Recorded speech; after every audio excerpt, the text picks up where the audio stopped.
Praise lord. ప్రతిరోజు ఒక అధ్యాయం వింటూ బైబిల్ పూర్తి చేయండి. దేవుని ఆత్మలో బలపడండి.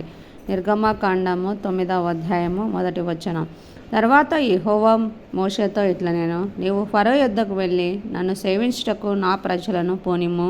నీవు వారిని పోనీయనొల్లక ఇంకనూ వారిని నిర్బంధించిన ఎడల, ఇదిగో యెహోవా బాహుబలము పొలంలోనున్న నీ పశువుల మీదికిని, నీ గుర్రముల మీదికిని, గాడిదల మీదికిని, ఒంటెల మీదికిని, ఎద్దుల మీదికిని, గొర్రెల మీదికిని వచ్చును. మిక్కిలి బాధకరమైన తెగులు కలుగును. అయితే యెహోవా ఇశ్రాయేలుల ప్రజలను ఐగుప్తు పశువులను వేరుపరచును. ఇశ్రాయేలులకున్న వాటన్నిటిలో ఒక్కటైనను చావదని హెబ్రీయుల దేవుడగు యెహోవా సెలవిచ్చుచున్నాడని అతనితో చెప్పుమనెను. మరియు యెహోవా కాలం నిర్ణయించి రేపు యెహోవా ఈ దేశంలో ఆ కార్యం జరిగించుననెను. మరునాడు యెహోవా ఆ కార్యం చేయగా ఐగుప్తీయుల పశువులన్నీయు చచ్చెను, కానీ ఇశ్రాయేలుల పశువులలో ఒకటియూ చావలేదు. ఫరో ఆ సంగతి తెలుసుకొన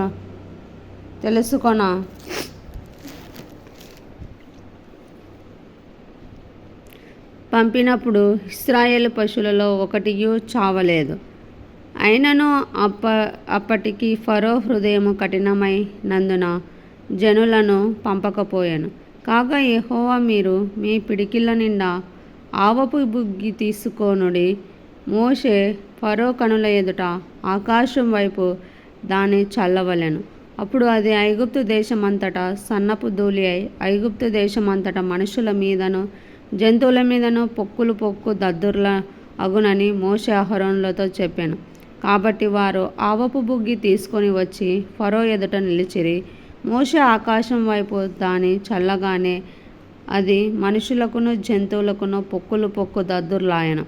ఆ దద్దుర్ల వలన శకునగాండ్రు మోషే ఎదుట నిలవలేకపోయిరి. ఆ దద్దుర్లు శకునగాండ్రకును ఐగుప్తులందరికీ పుట్టెను. అయినను యెహోవా మోషేతో చెప్పినట్లు యెహోవా ఫరో హృదయమును కఠినపరిచెను. అతడు వారి మాట వినకపోయాను. తర్వాత యెహోవా మోషేతో ఇట్లనెను, హెబ్రీయుల దేవుడైన యెహోవా ఇలాగు సెలవిచ్చుచున్నాడు, నీవు తెల్లవారగానే లేచిపోయి ఫరో ఎదుట నిలిచి నన్ను సేవించుటకు నా జనులను పోనిమ్ము. సమస్త భూమిలో నా వంటి వారెవరునూ లేరని నీవు తెలుసుకొనవలెనని. ఈసారి నేను నా తెగుళ్ళన్నీయో నీ హృదయం నొచ్చునంతగా నీ సేవకుల మీదికిని నీ ప్రజల మీదికిని పంపెదను. భూమి మీద నిండకుండా నీవు నశించిపోవునట్లు నేను నా చెయ్యి చాపియుండి నిన్నును నీ జనులను తెగులుతో కొట్టివేసి ఉందును. నా బలమును నీకు చూపునట్లును భూలోకమంతటా నా నామం ప్రచురము చేయనట్లును ఇందుకే నేను నిన్ను నియమించితిని. నీవు ఇంకా నా ప్రజలను పోనీయనొల్లక వారి మీద అతిశయపడుచున్నావు. ఇదిగో, రేపు ఈ వేళకు నేను మిక్కిలి బాధకరమైన వడగండ్లను కురిపించెదను. ఐగుప్తు రాజ్యము స్థాపించిన దినము మొదలుకొని ఇది వరకు అందులో అట్టి వడగండ్లు పడలేదు. కాబట్టి నీవు ఇప్పుడు పంపి నీ పశువులను పొలములలో నీకు కలిగినది యావత్తును త్వరగా భద్రము చేయుము. ఇంటికి రప్పింపబడక పొలములో ఉండు ప్రతి మనుష్యుని మీదను జంతువు మీదను వడగండ్లు కురియును.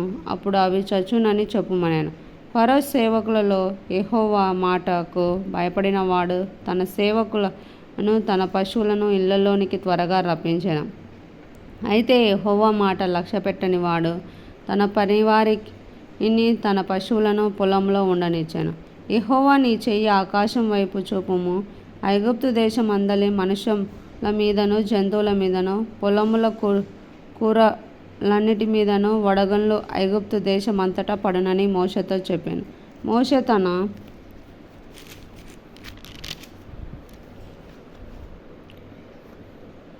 కర్రను ఆకాశం వైపు ఎత్తినప్పుడు యెహోవా ఉరుములను వడగండ్లను కలగజేయగా పిడుగులు భూమి మీద పడుచుండెను. యెహోవా ఐగుప్తు దేశం మీద వడగండ్లు కురిపించెను. అలాగూ వడగండ్లతో కలిసిన పిడుగులను బహుబలమైనవాయెను. ఐగుప్తు దేశమంతటను అది రాజ్యమైనది మొదలుకొని ఎన్నడూనూ అటివి కలగలేదు. ఆ వడగండ్లు ఐగుప్తు దేశం అంతటా మనుషులనేమి జంతువులనేమి బయటనున్నది యావత్తును నశింపజేసెను. వడగండ్లు పొలములోని ప్రతి కూరను చెడగొట్టెను. పొలంలోని ప్రతి చెట్టును విరగ్గొట్టాను. అయితే ఇశ్రాయేలున్న గోషెను దేశంలో మాత్రం వడగండ్లు పడలేదు. ఇది చూడగా ఫరో మోషే అహరోనులను పిలువనంపి, నేను ఈసారి పాపం చేసి ఉన్నాను. యెహోవా న్యాయవంతుడు, నేనును నా చినులను దుర్మార్గులము. ఇంత మటుకు చాలును. ఇకను బ్రహ్మాండమైన ఉరుములు వడగండ్లు రాకుండానట్లు యెహోవాను వేడుకొనుడి, మిమ్మును పోనిచ్చేదను. మిమ్మును ఇకను నిలుపనని వారితో చెప్పగా, మోషే అతను చూసి, నేను ఈ పట్టణం నుండి బయలు వెళ్ళగానే నా చేతులు యెహోవా వైపు ఎత్తెదను. ఈ ఉరుములు మానును, ఈ వడగండ్లను ఇక మీదట పడవు. అందువలన భూమి యెహోవా దని నీకు తెలియబడను. అయినను నీవును నీ సేవకులను ఇకను దేవుడైన యెహోవాకు భయపడరని నాకు తెలిసి ఉన్నదనెను. అప్పుడు జనప చెట్లు పువ్వులు పూసెను, యవల చేలు వెన్నులు వేసినవి. కనుక జనప యవల చేలును చెడగొట్టబడెను, కానీ గోధుమలు మిరప మొలకలు ఎదగనందున అవి చెడగొట్టబడలేదు.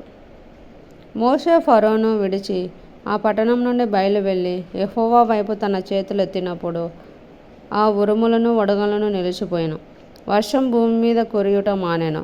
అయితే ఫరో వర్షమును వడగండ్లను ఉరుములను నిలిచిపోవుట చూసి అతడును అతని సేవకులను ఇంకా పాపం చేయుచు తమ హృదయములను కఠినపరచుకొనిరి. యెహోవా మోషే ద్వారా